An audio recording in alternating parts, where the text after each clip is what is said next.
Toutes les choses reviennent éternellement, et nous-mêmes avec elles. Tout s'en va, tout revient. Tout meurt et tout refleurit. Éternellement se déroule l'année de l'être. Nietzsche, ainsi parlait Zarathustra, le convalescent. Monsieur le Président, Mesdames, Messieurs les membres du jury, Mesdames, Messieurs, pour Issa, le jour succède à la nuit, mais la nuit revient toujours. La nuit, il y a grandi. Une enfance ténébreuse dans un désert d'humanité. Étranger chez lui, Issa voit sa République de Centrafrique meurtrie par des conflits où seul le rouge transparaît au milieu de cette obscurité. À l'approche de sa 10e année, l'obscurantisme est venu s'ajouter à l'obscurité. Issa découvre sa capitale mise à feu, mise à sang, mise à terre. Les affrontements entre Séléka et Antibakala font rage. Des milliers de morts pour l'amour de Dieu. En Centrafrique, il ne tombe de ce ciel sans merci que des larmes de sang. Mais après la nuit, avant le jour, l'espoir de l'aurore revient toujours. Issa voit surgir une communauté d'humanité venue pour protéger une terre en pleurs où les ténèbres avaient pris bien trop d'ampleur. Les casques colorés, brandissant drapeaux et branches d'olivier, sont pour Issa synonymes d'espoir. Leur présence illumine le quotidien d'Issa, qui pour la première fois chasse les fantômes qui le hantent et se permet de rêver. À présent réfugié dans le camp de Mpoko, où les conditions de vie restent trop précaires, Issa se sent néanmoins en sécurité. L'armée est à ses côtés. Avec l'innocence du devenir, il se met à colorier le dessin de son enfance. En ce mois de décembre 2013, le crépuscule colore le ciel de mille et une couleurs.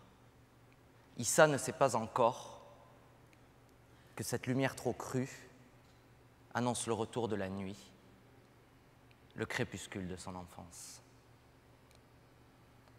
Alors que le soleil s'enfonce, que cette interminable partie de football s'achève, la fin se fait de plus en plus pressante et insistante. En prenant la route pour le camp de Mpoko, Issa admire ces invincibles soldats. La nuit noire est tombée, même la lune paraît blafarde. Tapis dans l'ombre, Issa entend « Petit, viens par là ». Il suit cette voix, croit entrevoir la lumière. La nourriture tant espérée est là, à portée de main. Issa entre, les portes se referment. Il est au seuil des ténèbres. Issa a été violé par des soldats venus pour le libérer. Il était affamé, les soldats lui ont imposé des rapports sexuels contre de la nourriture.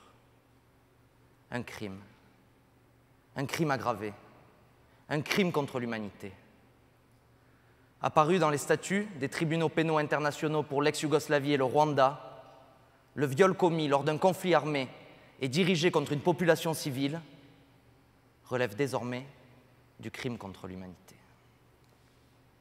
Confirmée par la jurisprudence internationale, cette incrimination est définitivement consacrée par le statut de Rome et à présent transposée dans notre code pénal.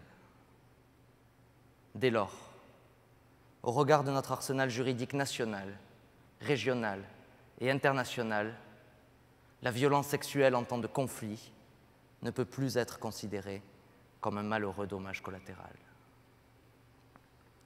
Pourtant, à ce jour, personne n'a été jugé. Personne. Qui sont les coupables? Je n'en sais strictement rien. Mais cette situation engage la conscience de la société tout entière, car de tels agissements ne sont pas seulement des torts envers Issa, ce sont des torts envers chacun de nous. Quoi qu'il en soit, une certitude demeure. S'il ne peut y avoir de coupables sans jugement, il peut parfaitement y avoir des victimes sans jugement. Alors certes, une instruction est ouverte à Paris, une commission indépendante à l'ONU. Mais malgré les déclarations des prédicateurs de basses heures criant tout haut que la France sera implacable et que l'armée n'a rien à cacher, il y a fort à parier que les juges d'instruction se succéderont des années durant et que la chance de voir un procès est équivalente à celle de voir Issa grandir en paix. Il est tenu à l'écart de ces procédures, comme s'il n'y avait pas sa place, comme s'il était invisible. Secret défense en France, confidentiel à l'ONU, les droits d'Issa sont bafoués, ignorés, et à trop demeurer secrets, voilà l'éternel retour de l'impunité. C'est parce qu'il n'y a pas de procès, parce qu'il n'y a jamais de procès, qu'il n'y a jamais de jugement et qu'il n'y a jamais de coupable. Voici le triste mécanisme de l'impunité. L'impunité constitue par nature la négativité, le néant. L'impunité, ce n'est pas le fait de ne pas être puni, c'est le fait de ne même pas risquer d'être puni. Les victimes n'osent pas parler, les auteurs ne sont pas recherchés, les autorités n'ont pas la volonté. Dès l'Antiquité, Platon enseignait que les hommes, s'ils disposaient du pouvoir d'invisibilité, en abuseraient et adopteraient un comportement injuste parce qu'ils échapperaient ainsi à tout reproche, à tout châtiment, à toute punition. Bien souvent, le pouvoir permet à l'homme de se placer au-dessus de la loi. De tout temps, la perversion de l'homme a permis au privilège de l'impunité de se mouvoir comme le pouvoir. Du patriarche antique, irresponsable de tout crime, au monarque absolu, l'impunité et le pouvoir marchent main dans la main. Mais que penser? Que penser quand le pouvoir se résume à une arme? Pire, à un bout de pain. L'impunité n'est finalement que le privilège des faibles, la bannière des bas-fonds de l'âme d'un humain bien trop humain. Cette fâcheuse anomalie est une si grande honte pour nos sociétés, une telle injure pour notre justice, qu'on a toujours et partout essayé de la cacher, de la nier, hypocritement. Combien dit ça hier au Rwanda? Combien dit ça encore aujourd'hui en Centrafrique, au Burundi, au Burkina Faso?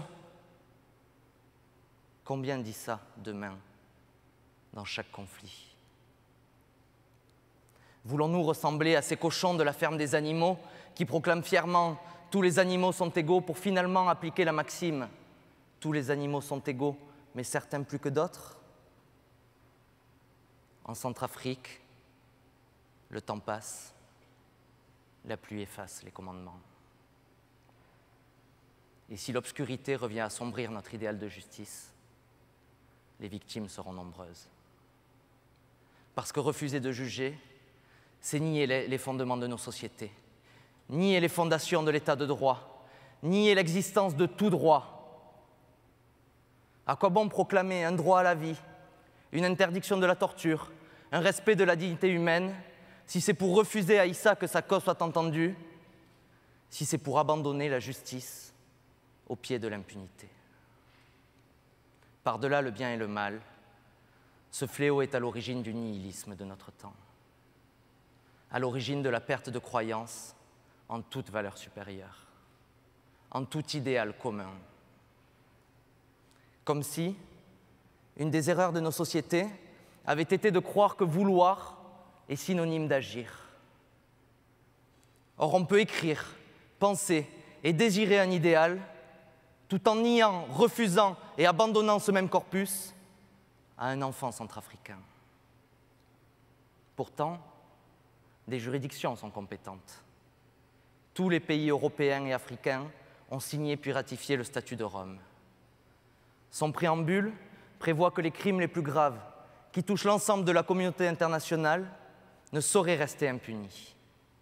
Il rappelle même qu'il est du devoir de chaque État de soumettre à sa juridiction criminelle les auteurs des crimes internationaux. En pareille matière,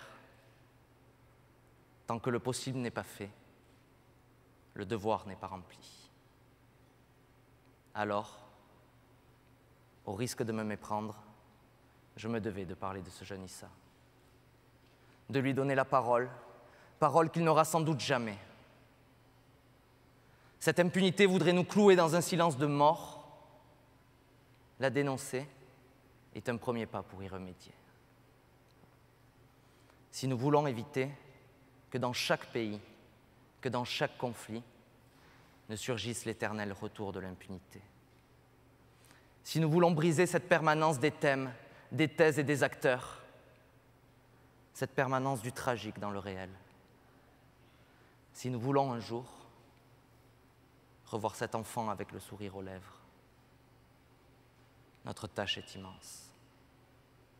Monsieur le Président, Mesdames, Messieurs les membres du jury, Mesdames, Messieurs, il ne s'agit plus de refaire le monde, mais d'empêcher que le monde ne se défasse.